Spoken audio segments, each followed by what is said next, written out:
Welcome students. इस video में हम लोग जो पढ़ने वाले हैं वो एक बहुत इम्पॉर्टेंट टॉपिक है क्लास 11 के रिस्पेक्ट पे, और उसका नाम है हाइड्रोकार्बन। तो ये जो हाइड्रोकार्बन जो टॉपिक है, ये हाइड्रोकार्बन्स बहुत इम्पॉर्टेंट एक टॉपिक है। ये क्लास 11 में ये टॉपिक बहुत इम्पॉर्टेंट है और ये ऑर्गेनिक केमिस्ट्री का एक टॉपिक है। ऑर्गेनिक केमिस्ट्री का सेकेंड जो चैप्टर होता है ये हाइड्रोकार्बन होता है। और ये हाइड्रोकार्बन का जो बेसिक कुछ चीज़ है हाइड्रोकार्बन में हम लोग जो पढ़ेंगे वो है, एक नंबर एल्केन के बारे में पढ़ेंगे, दो नंबर एल्कीन के बारे में पढ़ेंगे, और तीन नंबर एल्काइन के बारे में पढ़ेंगे। ये सब क्या है ये मैं डिटेल में बोलूँगा। चार नंबर एरोमेटिक के बारे में पढ़ेंगे, एरोमेटिक जो हाइड्रोकार्बन होता है उसके बारे में भी हम लोग पढ़ेंगे। तो इस वीडियो में मैं जो स्टार्ट कर रहा हूँ वो है एल्केन। एल्केन के बारे में हम लोग पढ़ना चालू करेंगे। और ये एल्केन, एल्कीन और एल्काइन और ये एरोमेटिक हाइड्रोकार्बन में एक्चुअली हमें जो पढ़ना होगा बहुत अच्छे से वो है बेंजीन। तो ये सभी बहुत इम्पॉर्टेंट टॉपिक है ऑर्गेनिक केमिस्ट्री में, और यहाँ पर बहुत सारा रिएक्शन है। तो ये सब रिएक्शन को कैसे याद करेंगे जल्दी से ये मैं इस वीडियो में बोलूँगा। तो पहला जो टॉपिक है ये एल्केन। एल्केन मैं शुरू कर रहा हूँ।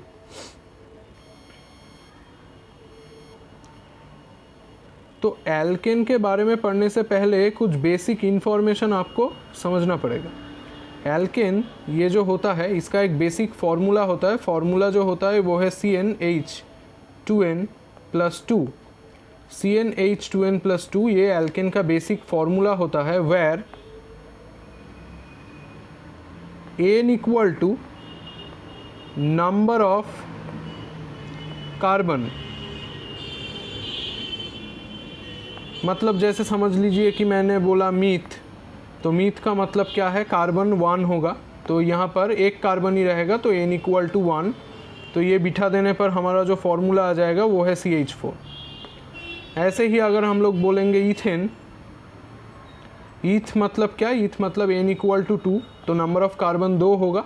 ये सब मैं दूसरा एक वीडियो में भी डिस्कस करूँगा, जो बेसिक कॉन्सेप्ट का वीडियो होगा उसमें डिस्कस करूँगा। तो C2 हो जाएगा, ये कार्बन नंबर 2 हो जाएगा, और इसका फॉर्मूला जो हो जाएगा C2H6। अगर आप लोग जैसे प्रोब बिठा दीजिए अब n इक्वल टू 3, तो यहाँ पर C3H8 हो जाएगा। तो ये हमारा एल्केन हो गया, एल्केन का जनरल फार्मूला हो गया। तो एल्केन पढ़ने से पहले इसका जनरल फार्मूला अच्छे से जानना पड़ेगा। यहाँ से एक क्वेश्चन आता है कि 4 हाइड्रोकार्बन दिया हुआ होता है, तो उसमें से क्वेश्चन आ जाता है कि कौन सा एल्केन है बताओ। तो जो ये फार्मूला सेटिस्फाई करेगा तो ये एल्केन होगा। जैसे कि एक क्वेश्चन ऐसा होता है कि सपोज आपके पास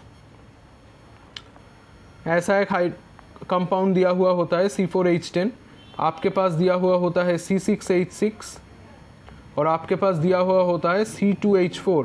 इसमें से कौन सा एल्केन होगा ये आपको बोलना पड़ेगा। तो देखिए एकमात्र ये जो C4H10 है यही CnH2n+2 इसको सेटिस्फाई कर रहा है। कैसे, अगर हम लोग C4 है तो यहाँ पर ये फॉर्मूला के अंदर CnH2n+2 के अंदर अगर हम लोग n इक्वल टू 4 बिठा दें तो ये आराम से आ जाएगा क्या, C4 और H10। C6H6 देखिए ये फॉर्मूला में अगर 6 बिठा दे n इक्वल टू तो ये सपोर्ट नहीं करता, C2H4 भी सपोर्ट नहीं करता। तो यहाँ पर ये वाला जो कंपाउंड है ये एल्केन हो गया।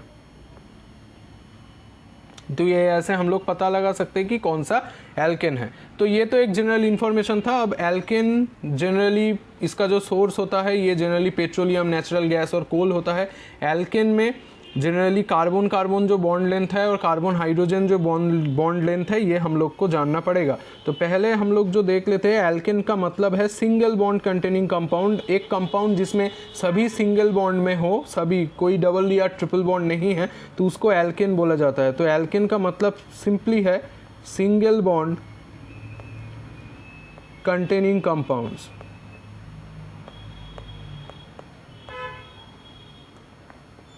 Single bond containing compounds are known as alkanes. तो इसका मतलब क्या है, और इसको और भी एक नाम से बोला जाता है कि एल्केन नहीं बोल के इसको बोला जाता है सैचुरेटेड हाइड्रोकार्बन।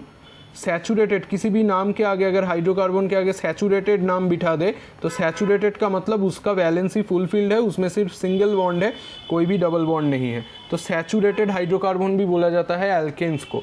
अब ये एल्केन में सिर्फ सिंगल बॉन्ड होता है, कोई भी डबल बॉन्ड या ट्रिपल बॉन्ड नहीं होता है। तो अगर हम लोग ये एक स्ट्रक्चर को ड्रॉ कर ले, एक कार्बन का वैलेंसी 4 होता है, तो यहाँ पर सभी जगह पे मैंने जो है बॉन्ड दे दिया, और यहाँ पर अगर हम लोग ये हाइड्रोजन यहाँ पर दे दे सभी जगह पे, तो ये एक एल्केन का जनरल स्ट्रक्चर बन गया। ये ईथेन का स्ट्रक्चर है, क्योंकि देखिए C2H6 का जो फॉर्मूला है CnH2n+2 वो सेटिस्फाई कर रहा है। यहाँ पर जो ये कार्बन कार्बन का जो बॉन्ड लेंथ है, ये कार्बन कार्बन का जो बॉन्ड लेंथ है ये है 1.54 एंगस्ट्रॉम। ये कार्बन कार्बन का जो बॉन्ड लेंथ है, इसका बॉन्ड लेंथ हो गया 1.54 एंगस्ट्रॉम, ये हो जाएगा इसका बॉन्ड लेंथ।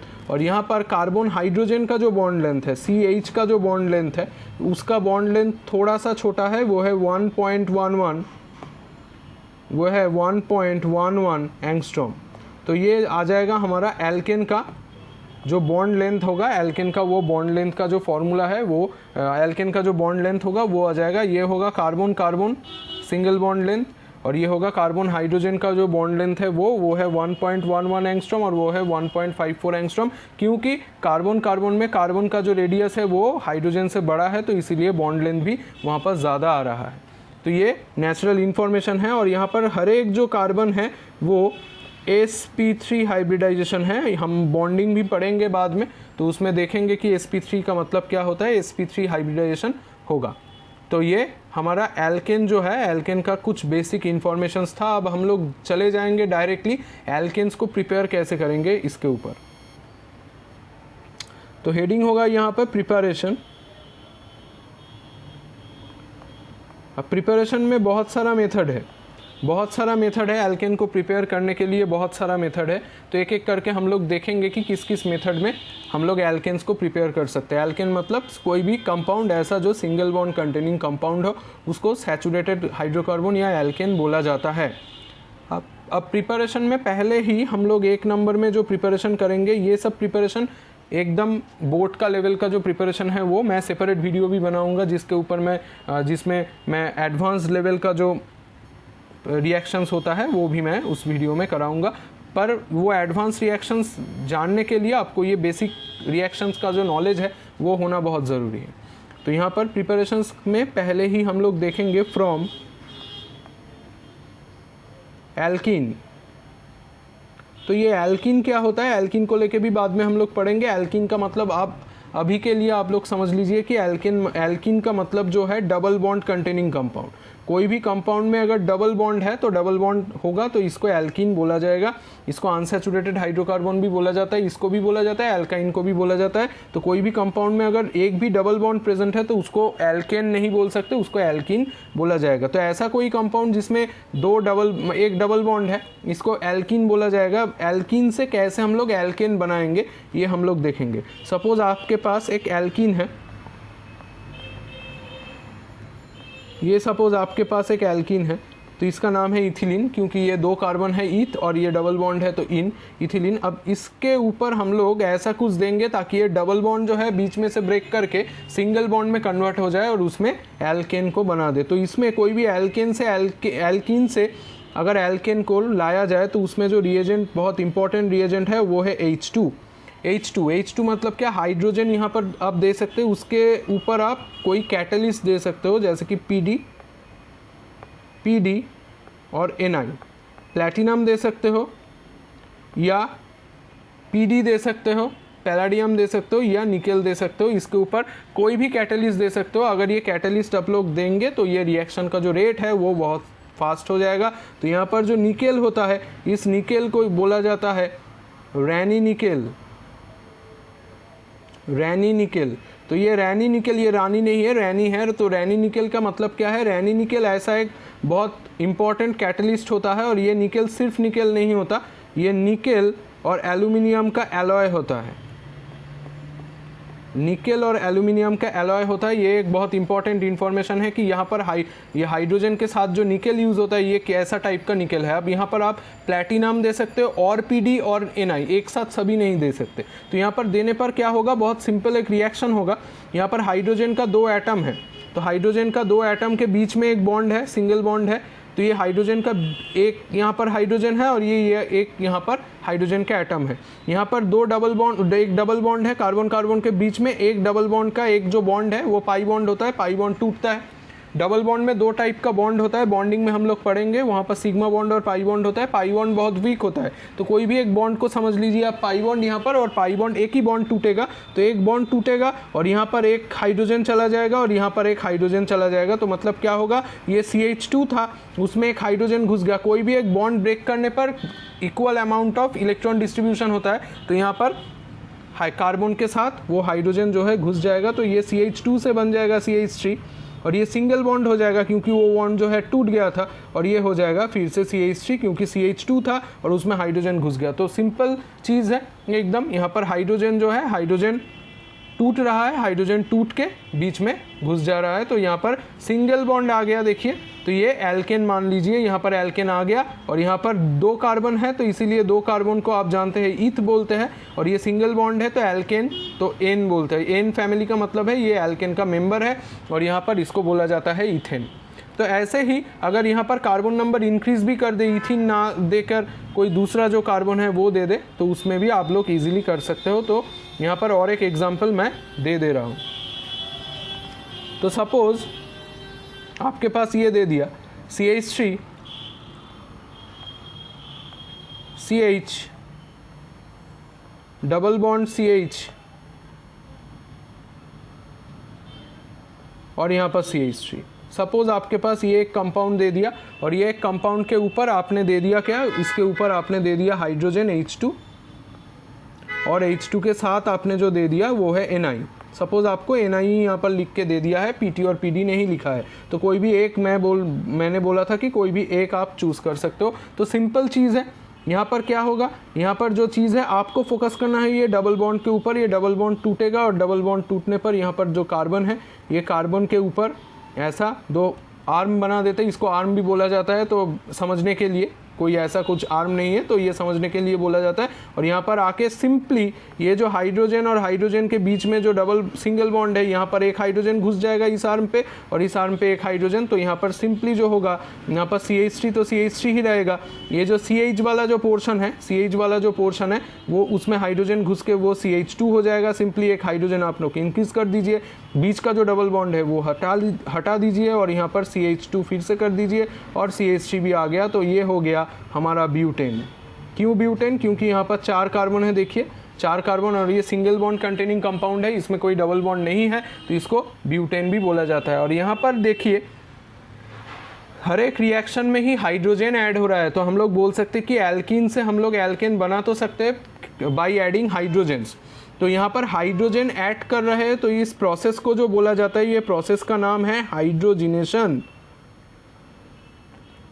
हाइड्रोजिनेशन का मतलब है एडिशन ऑफ हाइड्रोजन। कोई भी जगह पे अगर लिखा हुआ हो तो हाइड्रोजिनेशन, इसका मतलब है कि वहाँ पर हाइड्रोजन ऐड हो रहा है, तो ये हाइड्रोजिनेशन इसको बोला जाता है। 2 नंबर प्रिपरेशन पे हम लोग अब चले जाएंगे। एल्कीन से हो गया, तो अब एल्काइन से हम लोग देखेंगे। तो 2 नंबर प्रिपरेशन,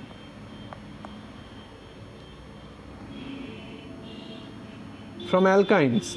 एल्काइंस क्या होता है? एल्काइंस मतलब ट्रिपल बॉन्ड कंटेनिंग कंपाउंड। अभी देखिए इसमें से अगर डबल बॉन्ड में एक हाइड्रोजन मॉलिक्यूल देने पर ही अगर एल्केन बन जाए, तो यहाँ पर तो 2 ऊपर एक और नीचे एक, ये दोनों बॉन्ड वीक होता है। बीच का जो सिग्मा होता है, ये बीच का बॉन्ड सिग्मा होता है। बीच का बॉन्ड समझ लीजिए कि स्ट्रॉन्ग होता है, ऊपर और नीचे का बॉन्ड वीक होता है। तो यहाँ पर तो 2 बॉन्ड टूटेगा, तो मतलब 2 हाइड्रोजन जो मॉलिक्यूल है वो हमारा लगेगा। तो यहाँ पर हम लोग एक एल्काइन को ड्रॉ कर लेते हैं।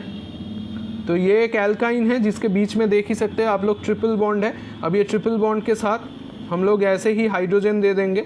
हाइड्रोजन के ऊपर हम लोग क्या दे देंगे, Na दे देंगे। ऐसे ही Na भी दे सकते हैं आप, कोई भी दूसरा भी कैटलिस्ट जो मैंने बोला वो भी कोई दे सकते हो। तो यहाँ पर क्या होगा, सिंपली जो ये हाइड्रोजन है, अभी तो एक ही हाइड्रोजन दिया है, एक हाइड्रोजन यहाँ पर घुसेगा, एक बॉन्ड टूटेगा और एक हाइड्रोजन यहाँ पर घुसेगा और एक हाइड्रोजन यहाँ पर घुसेगा, तो ये हो जाएगा क्या, CH2 डबल बॉन्ड CH2। तो मतलब डबल बॉन्ड मतलब क्या, एल्कीन आ गया। अब एल्कीन के ऊपर फिर से अगर आप लोग H2 और Na दे देंगे तो ये तो आप जानते ही हो कि एल्कीन के ऊपर फिर से देने पर क्या होता है, एक बॉन्ड और टूटता है और एक बॉन्ड टूट के वहाँ पर हाइड्रोजन घुस जाता है। तो ये एक बॉन्ड और टूट गया और यहाँ पर एक हाइड्रोजन घुस गया और यहाँ पर एक हाइड्रोजन घुस गया, तो यहाँ पर हो गया क्या, CH3 सिंगल बॉन्ड CH3। अब ऐसा एग्जाम में भी हो सकता है कि आपको 2 H2 एक साथ लिख के दे दे, ऐसा लिख के दे दे 2 H2, तो इसका मतलब डायरेक्टली आपको एल्काइन से डायरेक्टली आपको एल्केन में कन्वर्ट कर देना है। वहाँ पर एल्कीन का जो स्टेप है वो आप स्किप कर दीजिएगा। तो ऐसे एल्कीन और एल्काइन से हम लोग बना सकते हैं। अब हम लोग 3 नंबर जो प्रिपरेशन है उसमें चले जाते हैं। 3 नंबर जो प्रिपरेशन है वो है फ्रॉम एल्किल हैलाइड। ये सभी बहुत इंपॉर्टेंट रिएक्शंस है, ये जान लोगे तभी आप एडवांस लेवल का जो रिएक्शन जब मैं कराऊंगा तब वो पकड़ पाओगे। फ्रॉम एल्किल हैलाइड्स, अब ये टर्म भी एक नया टर्म है आपके लिए। तो एल्किल का मतलब क्या है, एल्किल का मतलब कोई भी एक, एल्किल का मतलब है एल्केन से एक हाइड्रोजन को अगर माइनस कर दो जो रिमेनिंग पार्ट बचता है वो है एल्किल ग्रुप। तो एल्केन ले लिया हमने, कोई भी एल्केन ले लो, मीथेन ईथेन, यहाँ से हाइड्रोजन को माइनस करके सिंपली जो बनता है वो है एल्काइल ग्रुप। तो इसको ही बोला जाता है, जैसे कि मीथेन ले लिया सपोज, यहाँ पर एक हाइड्रोजन को माइनस कर दिया तो बन गया क्या, CH3। और ये जो मैं लेफ्ट में जो आर्म दे रहा हूँ इसका मतलब है बॉन्ड खाली है, उसमें कुछ घुस सकता है, तो वो तो किसी भी कार्बन से जुड़ सकता है, तो इसीलिए कार्बन का कैटिनेशन प्रॉपर्टी आप लोगों ने पढ़ा ही होगा।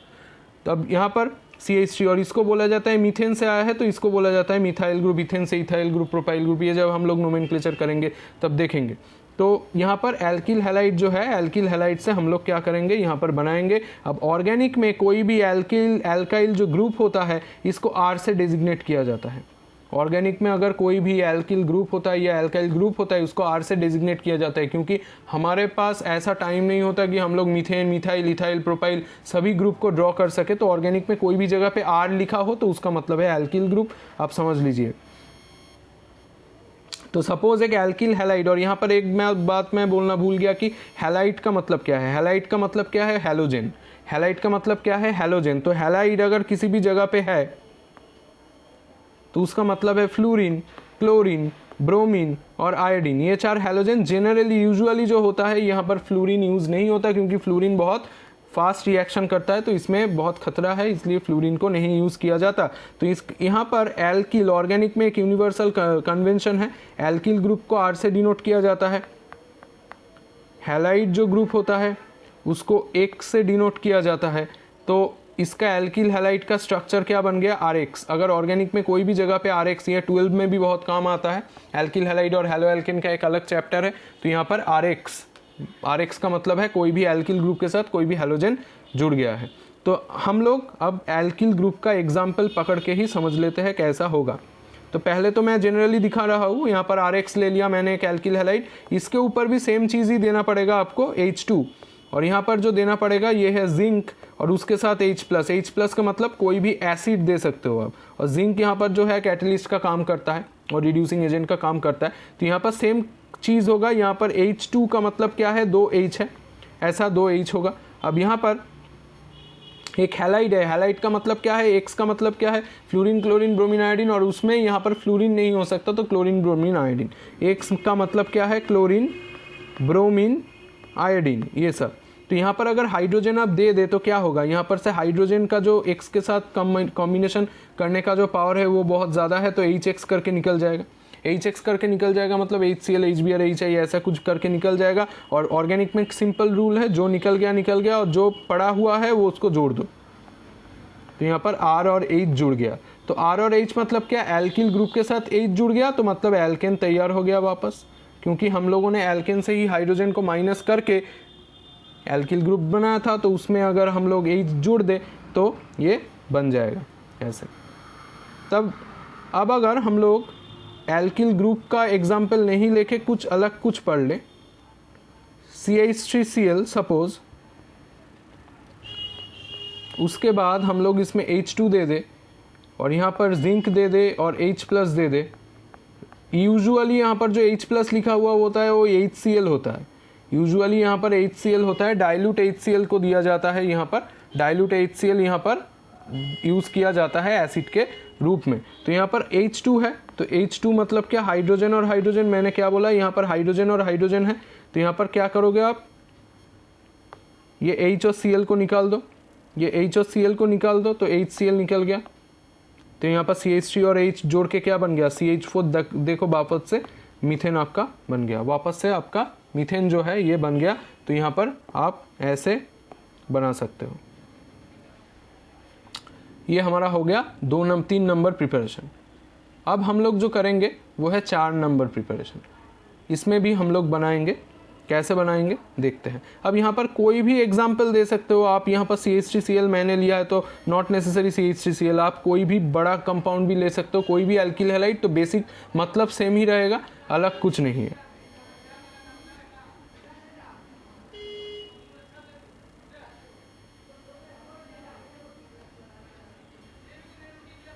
चार नंबर जो रिएक्शन है, ये शायद 3 नंबर ही था। तो 4 नंबर जो रिएक्शन है वो है नेक्स्ट प्रिपरेशन, 4 नंबर जो प्रिपरेशन। और ये बहुत इंपॉर्टेंट प्रिपरेशन है क्लास 11 के रिस्पेक्ट पे। इसका नाम है वर्ज। ये एक नेमिंग रिएक्शन है, साइंटिस्ट का नाम के बेस के ऊपर यहाँ पर बोला गया है।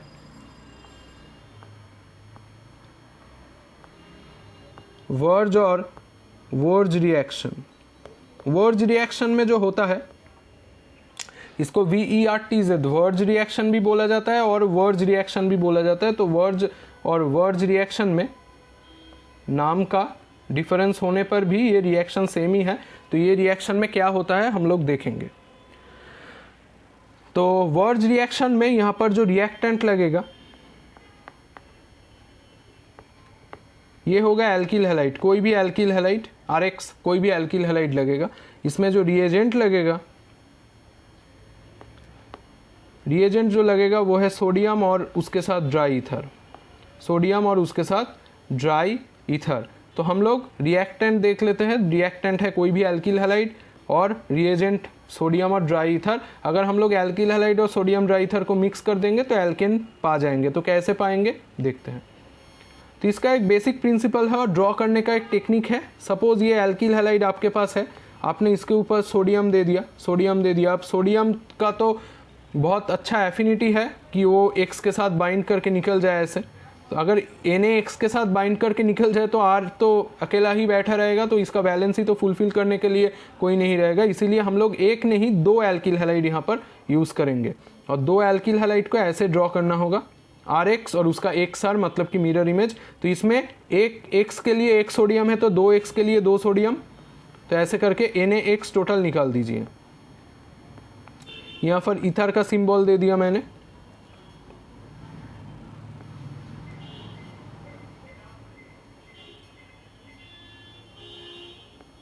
ये ईथर का सिंबल है। तो यहाँ पर Na और X अगर निकल जाए, Na और X अगर निकल जाए तो यहाँ पर 2NaX मतलब कि 2NaCl 2NaBr 2NaIX का मतलब हैलोजन है, ये निकल जाए तो R और R ये तो है एक साथ जुड़ दो। तो ये बन गया क्या, एल्केन। अगर 2 एल्किल ग्रुप जुड़ जाए तो सपोज आपके पास मैंने R लेके एग्जांपल दिया, तो R का मतलब कोई भी एल्किल ग्रुप हो सकता है। तो आप यहाँ पर R की जगह CH3 बिठा दो तो ये एक एग्जांपल हो जाएगा। जैसे कि मैंने यहाँ पर अगर दिखा दिया तुम्हारे एग्जाम पे ऐसे लिख दिया CH3Br और उसके ऊपर दे दिया सोडियम और यहाँ पर ईथर का जो सिंबल है ये ड्राई ईथर का सिंबल देके A लिख दिया। तो अब A का मतलब क्या है, A का मतलब है ये कैसा प्रोडक्ट होगा ये आइडेंटिफाई करना होगा। तो यहाँ पर CH3Br एल्किल हैलाइड और Na dry ether alkyl halide के ऊपर दे दिया। इसके रेस्पेक्ट पे ही तुम समझ सकते हो अभी कि ये वर्ज होगा या वर्ज होगा। तो यहाँ पर क्या होता है, CH3Br 2 होता है। अब एग्जाम में ये दिया नहीं होता, तुम्हें खुद कर लेना पड़ता है। तो तुम देखोगे CH3Br ये तुमको पकड़ लेना पड़ेगा, कोई भी जगह पे मोल नंबर ऐसा दिया नहीं होता। तो ऐसा सोडियम को मैंने ड्रॉ किया, फिर CH3Br को ऐसे ही ड्रॉ करना पड़ेगा। तो करके 2 सोडियम दे दिया और 2 सोडियम में से आप लोग Na और Br निकाल दो। तो 2NaBr अगर निकल जाए यहाँ पर CH3 और CH3 जोड़ दो, CH3 और CH3 अगर आप लोगों ने जोड़ दिया तो यहाँ पर इथेन तैयार हो गया और यही आपका A कंपाउंड तैयार हो गया, इथेन, यही आपका A कंपाउंड तैयार हो गया। ये तो NaBH जो साइड प्रोडक्ट है। तो वर्ज में कोई भी एक दे दो, कोई भी alkyl halide, same kind of alkyl halide अगर आप लोगे तो ईजिली आप प्रिपेयर कर सकते हो। तो ऐसे इसका एक लिमिटेशन है, लिमिटेशन ये है कि इसमें से odd number of carbon atom का जो एल्केन होता है ये आप बना नहीं सकते। जैसे कि आपने CH3Br यहाँ पर ले लिया प्लस यहाँ पर 2Na कर दिया और आपको ऐसा लगा कि यहाँ पर मैं ऐसा ले लेता हूँ BrC2H5, तो ये नहीं होगा। ये जो आपने समझा कि यहाँ पर CH3Br NaBr निकल जाएगा 2NaBr और निकाल के यहाँ पर CH3 और C2H5 जोड़ दिया, CH3C2H5, तो कोई भी ऐसा एल्केन जिसमें odd number of carbon atom है, जैसे कि यहाँ पर a propane odd number of carbon atom है, ये कांट बी प्रिपेयर्ड, ये प्रिपेयर नहीं किया जा सकता। Odd number of carbon atom है, ऐसा कुछ भी एल्केन प्रिपेयर नहीं किया जा सकता, क्योंकि यहाँ पर मिक्सचर चला आता है। जैसे कि CH3Br C2H5Br के साथ तो रिएक्ट किया, अब CH3Br खुद के साथ भी रिएक्ट करेगा और यहाँ पर बना देगा CH3CH3, और C2H5Br भी खुद के साथ रिएक्ट करके बना देगा C2H5। तो मतलब आपको आपका जो डिज़ायर्ड कंपाउंड है वो होना चाहिए था प्रोपेन, बट आपको इथेन और ब्यूटेन फ्री में मिल गया। तो इसको तो सेपरेट करने के लिए बहुत खर्चा करना पड़ेगा और इसको इजीली आप सेपरेट भी नहीं कर सकते क्योंकि इसका बॉइलिंग पॉइंट बहुत क्लोज है। तो इसको आप कोई भी प्रोसेस से सेपरेट ऐसे नहीं कर सकते। तो इसीलिए odd number of carbon atom वाला जो एल्केन होगा वो प्रिपेयर नहीं किया जा सकता। Only alkanes containing even number of carbon atom can be prepared by Wurtz reaction.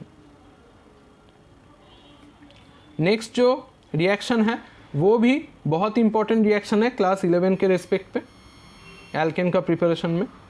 तो नेक्स्ट रिएक्शन जो होगा वो है कोलबेज इलेक्ट्रोलिसिस मेथड। ये भी एक नेमिंग रिएक्शन है, साइंटिस्ट का नाम है कोलबेज इलेक्ट्रोलाइटिक मेथड। अब यहाँ पर एक बहुत अच्छे से चीज़ समझना पड़ेगा। यहाँ पर इलेक्ट्रोलाइटिक का मतलब क्या है, इलेक्ट्रोलिसिस हुआ है, इलेक्ट्रोलिसिस मतलब यहाँ पर कैथोड और एनोड आप यूज़ कर सकते हो। तो इसका भी मैं एक जनरल इक्वेशन दूंगा। तो यहाँ पर रिएक्टेंट जो होगा,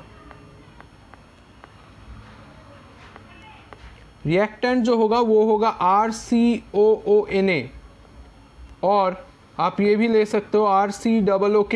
इसको बोला जाता है sodium salt of carboxylic acid और इसको बोला जाता है potassium salt of carboxylic acid. Sodium और पोटाशियम कोई भी सॉल्ट आप ले सकते हो, ऐसा कोई भी सॉल्ट जिसमें सोडियम का सॉल्ट है कार्बोक्सिलिक एसिड का या पोटाशियम सॉल्ट। ये R का मतलब क्या है, एल्किल ग्रुप, कोई भी alkyl group CH3 C2H5 C3H7 कोई भी एल्किल ग्रुप यहाँ पर हो सकता है। सपोज CH3COONA या CH3COOK हो गया। तो यहाँ पर सोडियम और पोटाशियम का कोई भी सॉल्ट ले सकते हो। इसको कार्बोक्सिलिक एसिड के साथ सोडियम हाइड्रोक्साइड या पोटाशियम हाइड्रोक्साइड को रिएक्ट करके बनाया जाता है। इसका भी प्रिपरेशन मैं कुछ देरी में दिखाऊंगा। यहाँ पर रिएजेंट क्या होगा, रिएजेंट एज सच कुछ नहीं है, यहाँ पर रिएजेंट एज सच कुछ नहीं है। इसको आपको क्या करना पड़ेगा, इसका जो एक्वस सॉल्यूशन है ये लेना पड़ेगा, मतलब RCOONA और RCOOK का एक्वस सॉल्यूशन, मतलब इसमें पानी होगा और फिर इसको इलेक्ट्रोलाइज कर देना पड़ेगा। इलेक्ट्रोलिसिस करके कैथोड एनोड में चेक करना पड़ेगा कि कौन सा प्रोडक्ट तैयार हो रहा है। तो वही मैं करूँगा। तो जनरल इक्वेशन पहले दे रहा हूँ, उसके बाद एक एग्जाम्पल भी दिखा दूंगा। तो जनरल जो इक्वेशन है वहाँ पर RCOONA ये और आप RCOOK भी ले सकते हो, ये आपके ऊपर है, दोनों ही काम करता है। ये सोडियम और potassium salt of carboxylic acid जो है ये 2 मोल्स लेना पड़ेगा। तो यहाँ पर 2 मॉलिक्यूल्स लिया है मैंने, और यहाँ पर उसके साथ जितना मॉलिक्यूल आपने ये लिया उतना ही पानी लेना पड़ेगा, मतलब 1:1 रेशियो में इक्वल अमाउंट में लेना पड़ेगा। और इसको क्या कर देना पड़ेगा, इलेक्ट्रोलिसिस। इलेक्ट्रोलिसिस करने के बाद आपका जो तैयार होगा यहाँ पर 2 R ऐसे जुड़ जाएगा, ये बहुत इंपॉर्टेंट रिएक्शन है। उसके बाद 2 CO2 निकल जाएगा, ये H2 निकल जाएगा, और यहाँ पर 2 NaOH तैयार होगा। अगर आप लोग पोटाशियम सॉल्ट लोगे तो यहाँ पर पोटाशियम हाइड्रोक्साइड भी तैयार हो सकता है। तो यहाँ पर ये तैयार होगा। अब यहाँ पर जो RCOON है उसमें जो इलेक्ट्रोलिसिस करके ये जो R और R जुड़ गया, मतलब ये वर्च की तरह ही even number of carbon atom बनाने के लिए है, ऑड नंबर कार्बन एटम यहाँ से नहीं बनाया जा सकता, वर्च के तरह ही। पर यहाँ ये रिएक्शन जो है वो अलग है। Aqueous solution of sodium salt of carboxylic acid या potassium salt of carboxylic acid को आप लोग इलेक्ट्रोलिसिस कर रहे हो। अब यहाँ पर हमें देखना ये पड़ेगा कि कैथोड और एनोड में तैयार क्या होता है। तो यहाँ पर RR जो तैयार होता है ये एनोड में तैयार होता है, RR जो तैयार होता है ये एनोड में तैयार होता है, CO2 भी एनोड में तैयार होता है, पर ये जो H2 है ये कैथोड में तैयार होता है। तो ये जो रिएक्शन है फ्री रेडिकल मैकेनिज्म के थ्रू जाता है। तो ये फ्री रेडिकल कैसे तैयार करता है ये हम लोग अब देखेंगे। तो इसका मैकेनिज्म भी अलग से आता है, तो बहुत इंपॉर्टेंट है मैकेनिज्म। तो यहाँ पर मैं हेडिंग कर रहा हूँ मैकेनिज्म।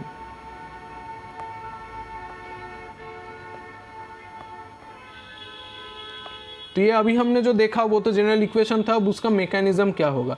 मैकेनिज्म यहाँ पर जो होगा वो है, पहले ये जो RCOONA ये जो है ये डिग्रेड करेगा, RCOONA पहले डिग्रेड करेगा। कैसे? RCOO माइनस और यहाँ पर 2Na प्लस, ऐसे डिग्रेड कर गया। ये पहला स्टेप है, स्टेप नंबर 1। अब उसके बाद एनोड में जाएगा। एनोड में क्या होगा, ये नेगेटिवली चार्ज्ड है RCOO माइनस, ये एनोड में जाएगा तो 2RCOO माइनस ये एनोड में गया और यहाँ पर 2 इलेक्ट्रॉन को ये छोड़ेगा। एक RCOO माइनस के ऊपर एक चार्ज है तो मतलब 1 इलेक्ट्रॉन है, यहाँ पर 2 इलेक्ट्रॉन को छोड़ दिया, 2 मॉलिक्यूल है यहाँ पर। तो ये जो तैयार करेगा ये है 2RC, ये स्ट्रक्चर को मैं खोल के ड्रॉ कर रहा हूँ ताकि आपको समझ आए।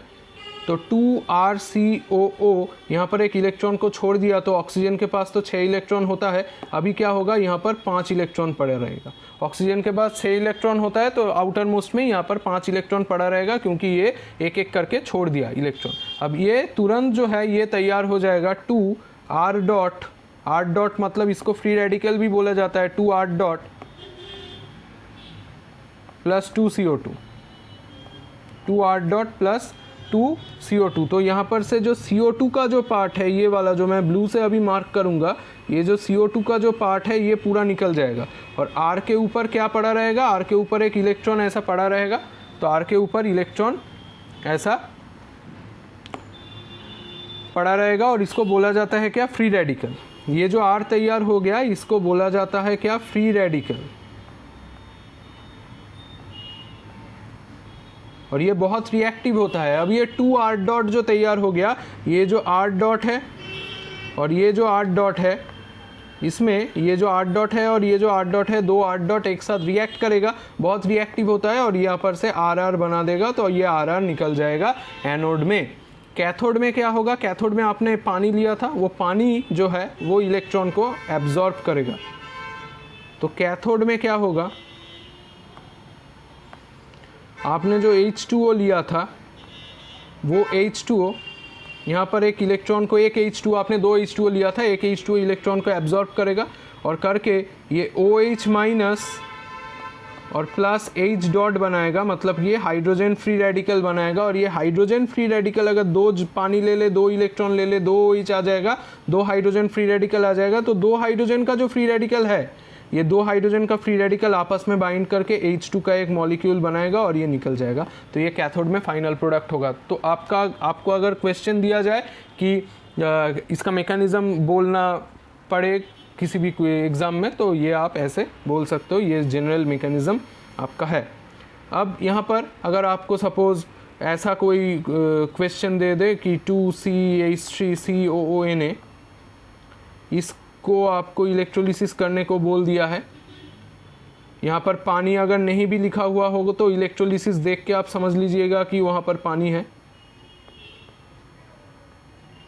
अब कुछ नहीं करना है आपको, आप बेसिक जो चीज़ है वो अगर समझ गए तो यहाँ पर R के जगह पे आप लोग क्या करेंगे, CH3 को बिठा दीजिए। तो यहाँ पर जो तैयार हो जाएगा RR मतलब CH3 जैसे मैंने बोला, प्लस उसके साथ 2 CO2 निकल जाएगा। कैसे निकलेगा मैंने बोल दिया है, ऐसे H2 और उसके साथ 2 NaOH ऐसे निकल गया। तो यहाँ पर ये आ गया। और यहाँ पर जो इम्पोर्टेंट जो बात है, यहाँ पर भी odd number of carbon atom containing जो एल्केन होगा वो प्रिपेयर नहीं किया जा सकता। जैसे कि एक कार्बन एटम है, जैसे कि मीथेन, प्रोपेन, पेंटेन, ये सब प्रिपेयर नहीं कर सकते आप यहाँ पर, क्योंकि सिमिलर काइंड ऑफ आर जो है वो सिमिलर काइंड ऑफ आर जुड़ रहा है, मतलब similar kind of alkyl group जो है वो जुड़ रहा है। लास्ट जो प्रिपरेशन है एल्केन का, जो बेसिक प्रिपरेशन का लास्ट प्रिपरेशन है जिससे हम लोग एल्केन बना सकते हैं, वो है from carboxylic acid. Carboxylic acid, ये जो प्रोसेस मैंने बोला, ये सब रिएक्शन अगर आप ऐसे समझ लीजिएगा तो यहाँ पर कोई भी प्रॉब्लम आपको नहीं आएगा। तो कार्बोक्सिलिक एसिड, और ये प्रोसेस को बोला जाता है डीकार्बोक्सिलेशन। ये जो प्रोसेस है इसको बोला जाता है डीकार्बोक्सिलेशन। तो डीकार्बोक्सिलेशन का मतलब क्या है? डीकार्बोक्सिलेशन का मतलब है इसका मतलब है ऑर्गेनिक में कोई भी जगह पे डी हो तो इसका मतलब है एलिमिनेशन। और कार्बोक्सिलेशन का मतलब क्या है? कार्बोक्सिलेशन का मतलब है कार्बन और ऑक्सीजन, तो elimination of CO2। Elimination of CO2 is known as decarboxylation. Ultimate ये रिएक्शन पे देखेंगे आप कि CO2 ही एलिमिनेट हो रहा है। तो यहाँ पर भी रिएक्टेंट आपको समझना पड़ेगा कि रिएक्टेंट क्या है। यहाँ पर रिएक्टेंट जो है वो है कार्बोक्सिलिक एसिड। कार्बोक्सिलिक एसिड, ये एसिड को मैंने ए बार लिख दिया तो ये एसिड है, आप लोग एग्जाम में ऐसा नहीं लिखेंगे। कार्बोक्सिलिक एसिड ये मैंने शॉर्ट फॉर्म में यूज़ किया था, कार्बोक्सिलिक एसिड। और यहाँ पर जो रिएजेंट होगा, रिएजेंट को बोला जाता है सोडा लाइम। ये नाम आपको याद रखना पड़ेगा, बहुत इंपॉर्टेंट और फेमस रिएजेंट है सोडा लाइम। सोडा लाइम का मतलब क्या है? इसमें NaOH प्लस CaO को मिक्स किया जाता है 1:4 रेशियो में। 1:4 रेशियो में आपको यहाँ पर मिक्स अगर कर दो NaOH और CaO को, यहाँ पर सोडा लाइम इसको बोला जाता है। और ये जो सोडा लाइम है, ये सोडा लाइम के अंदर जो NaOH है वही मेन रिएक्ट करता है। तो कैसे कार्बोक्सिलिक एसिड के साथ सोडा लाइम रिएक्ट करके एल्केन बनाता है वो देखेंगे हम लोग। यहाँ पर 2 स्टेप का प्रोसेस है। स्टेप 1, पहले हम लोग एक कार्बोक्सिलिक एसिड को ले लेते हैं। अब यहाँ पर हमने कार्बोक्सिलिक एसिड तो लिख दिया, इसका स्ट्रक्चर क्या होगा? इसका जनरल जो स्ट्रक्चर है वो है RCOOH, और उसके ऊपर हमने डाल दिया क्या? Soda lime. सोडा लाइम का मतलब क्या है? NaOH और उसके साथ CaO। अब यहाँ पर NaOH और CaO के अंदर आप लोग देख ही सकते हैं, मैंने बोला कि NaOH रिएक्ट करेगा। NaOH एक बेस है, COOH RCOOH जो है वो एक एसिड है। तो एसिड और बेस रिएक्ट करके क्या बनाता है? सॉल्ट और वाटर। तो यहाँ पर भी वही चीज़ बनाएगा। तो कैसे बनाएगा वो हम लोग देख लेते हैं। यहाँ पर जो है OH निकल जाएगा, यहाँ से H निकल जाएगा, तो यहाँ पर पानी को निकाल दो और यहाँ पर RCOO के साथ Na जोड़ दो। RCOO उसके साथ Na जो है वो बाइंड कर गया, तो ये Na यहाँ पर चला गया, H और OH पानी निकल गया, तो हमारा RCOO तैयार हो गया। मैंने बोला था कि सोडियम सॉल्ट कैसे बनाना है मैं दिखा दूंगा, तो ये मैंने दिखा दिया। पोटाशियम सॉल्ट बनाना है तो यहाँ पर पोटाशियम हाइड्रोक्साइड भी आप यूज़ कर सकते हो। इन दैट केस यहाँ पर CaO नहीं लगेगा। तो RCOO तैयार हो गया। स्टेप नंबर 2, ये RCOO को आप लो, सोडियम सॉल्ट जो तैयार होगा। हमें एल्केन चाहिए, अभी एल्केन नहीं मिला है, उसके ऊपर फिर से सोडा लाइम का जो ट्रीटमेंट है वो कर दो। NaOH और CaO दे दो, सोडा लाइम का ट्रीटमेंट कर दो। तो ये देने पर अब यहाँ से क्या निकल जाएगा? अब यहाँ से जो निकल जाएगा ये वाला पूरा पार्ट निकल जाएगा। तो ये वाला पार्ट क्या है? COO और NaO, इसको एक साथ जोड़ दो तो Na2CO3 होता है। देखो Na2CO3, R और H निकल गया, तो R और H यहाँ पर एक साथ क्या होगा? जुड़ जाएगा। तो मैंने जो बॉक्स किया यहाँ पर COO और NaO, उसको मतलब है Na2CO3, एक साथ जोड़ के देख लो तो R और H एक साथ बाइंड कर गया, तो हमें एल्केन जो है इजीली मिल गया। तो ऐसे हम लोग एल्केन प्रिपेयर कर सकते हैं। अब R के जगह पे मैंने बार बार ही बोला है कोई भी ग्रुप दे सकता है, तो कोई भी ग्रुप अगर दे दे तो आप वैसे ही करोगे। जैसे कि सपोज आपको CH3COOH दे दिया, एक एग्जाम्पल मैं लास्ट दिखा दे रहा हूँ। यहाँ पर सोडा लाइम लिख दिया और A लिख दिया, यहाँ पर फिर से सोडा लाइम लिख दिया। अगर ये 2 मोल आप एक ही साथ दे दो तब आपको फाइनल प्रोडक्ट मिल जाएगा। सोडा लाइम लिख दिया तो B लिख दिया, तो यहाँ पर A क्या होगा? A में RC, देखिए यहाँ पर ऊपर देखिए, तो यहाँ पर RCOO होता है प्लस पानी होता है, R के जगह यहाँ पर CH3 है, तो इसको बाइंड कर दीजिए यहाँ पर CH3 और उसके साथ COONA हो जाएगा, RCOONA के साथ मैच करा दीजिए।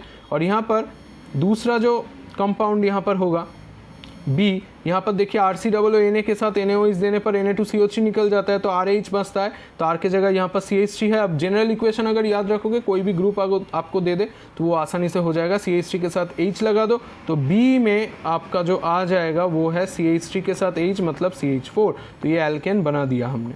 तो यहाँ पर से आप लोग ऑड नंबर, इवन नंबर कोई भी एल्केन बना सकते हो, इसको ही डिकार्बोक्सिलेशन बोला जाता है। अब सपोज आपको ऐसा कुछ दे दिया कि C2H5 COOH और उसमें सोडा लाइम 2 मोल दे दिया, मतलब यहाँ पर 2 NaOH दे दिया और CaO दे दिया। तो यहाँ पर अगर 2 NaOH दे दिया मतलब 2 मोल्स दे दिया, तो 2 मॉलिक्यूल्स यहाँ पर देने पर क्या होगा, 2 मॉलिक्यूल्स देने पर एकदम फाइनल प्रोडक्ट बचेगा। मतलब ये C2H5 वाला R है तो R के साथ H लगा दो, R के साथ H मतलब C2H5 के साथ H अगर लगा दो C2H6, ये बन जाएगा फाइनल प्रोडक्ट। तो यहाँ पर आप अगर जनरल इक्वेशन याद रखोगे तो कोई भी इक्वेशन टफ नहीं लगेगा, तो ये कोई भी अगर दे दे आपको इजीली आप बना सकते हो। तो यहाँ पर से इवन और ऑड नंबर, और यहाँ पर देखिए ये एक शॉर्ट टेक्निक भी है। अगर 2 NaOH अगर आपको दे दिया जाए तो यहाँ पर आपको 2 स्टेप याद रखने की ही ज़रूरत नहीं है। यहाँ पर सिर्फ आपको डिकार्बोक्सिलेशन मतलब क्या, एलिमिनेशन ऑफ CO2। देखिए CO2 अगर हम लोग एलिमिनेट कर दे शॉर्ट में तो ये RH बचता है, तो मतलब C2H5 और H जुड़ के C2H6 ही बन जाता है। तो यहाँ पर ये ऐसे आप लोग बना सकते हो। तो ये ऐसे ये जो 6 मैंने प्रोसेस दिखाया और ये एल्केन का प्रिपरेशन है। दूसरे वीडियो में हम लोग एल्केन के बारे में और भी पढ़ेंगे, उसका फिजिकल प्रॉपर्टी और केमिकल प्रॉपर्टी पढ़ेंगे। तब तक इस चैनल को आप लोग सपोर्ट कीजिए और रेगुलर वीडियोस के लिए ये चैनल को, रेगुलर वीडियोस जो मैंने डालूंगा उसका अपडेट के लिए चैनल को सब्सक्राइब कीजिए और ये वीडियो को लाइक करना मत भूलिए और ज़्यादा से ज़्यादा शेयर कीजिए। Thank you.